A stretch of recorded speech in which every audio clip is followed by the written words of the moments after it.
सबसे पहले इम्पोर्टेंट है कपड़ा।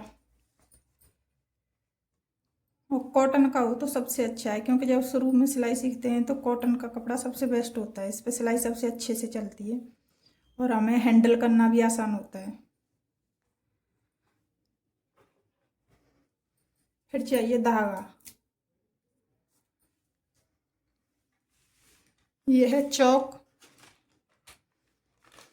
इसे पांडा चौक कहते हैं। अगर रंगीन चौक लोगे तो रंगीन चौक अलग अलग कलर में तो मिलेगा, लेकिन ये है कि वो प्रेस करने पे जाएगा नहीं, और ये है कि कोई गलत मार्क लग गया और प्रेस कर रहे हो तो वो निकल जाएगा।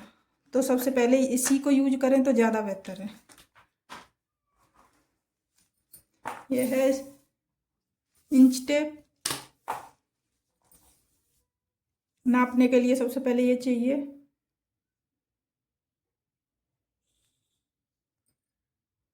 दिख रहे हैं अच्छे से मार्क।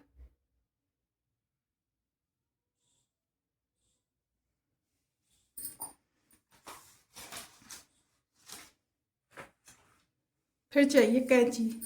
कैंची हमें दो तरह की यूज होती हैं।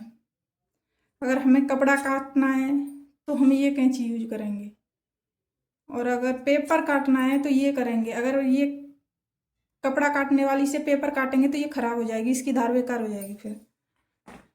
फिर जैसे ड्राफ्टिंग करनी है, पेपर काटना है, तो ये वाली कैंची यूज करें।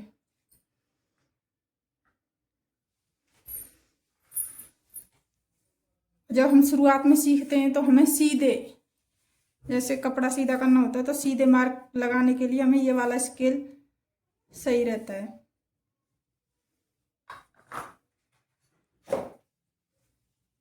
ये है फ्रेंच कर्व। आर्म होल भी, गला शेप देनी हो, आर्म होल की शेप देनी हो तो ये सबसे अच्छा रहता है। और ये है पेपर पेस्टिंग।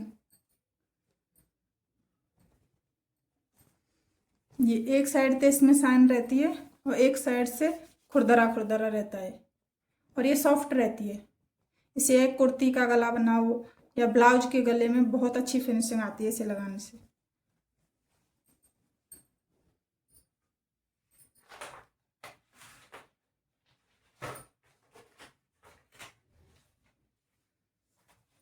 ये है रबड़। अगर हम पैंट बना रहे हैं, प्लाजो बना रहे हैं, सलवार बना रहे हैं तो ये रबड़ यूज होगी।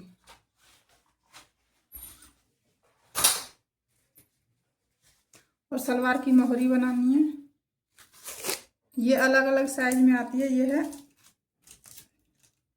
फॉर्म, ये अलग अलग साइज में आती है। ये है 2.5 इंची की, 2 में भी आती है, 3 में भी आती है। जितनी चौड़ी मोहरी चाहिए उतना ही इंची में साइज मिल जाता है।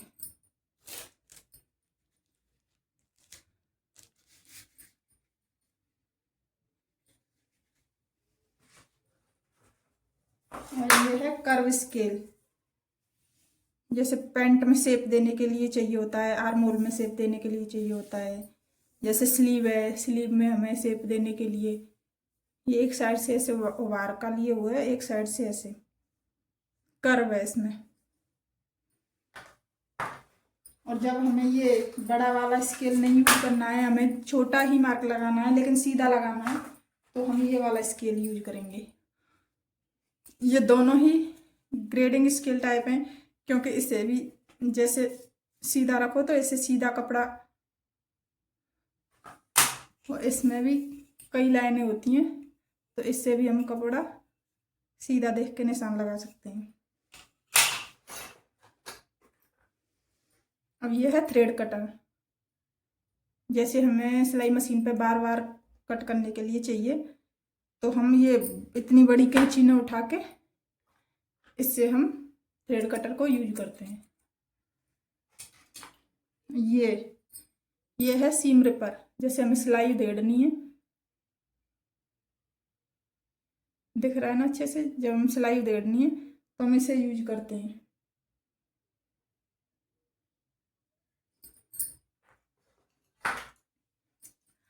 और ये है ट्रेसर। जैसे हम ब्लाउज में टक्स लगाते हैं तो ये निशान लगाते हैं,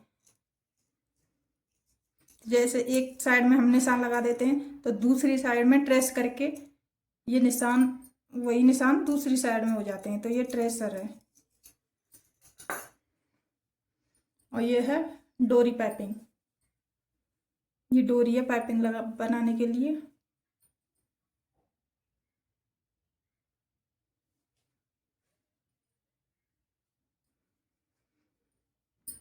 और सबसे इम्पोर्टेंट है सिलाई मशीन।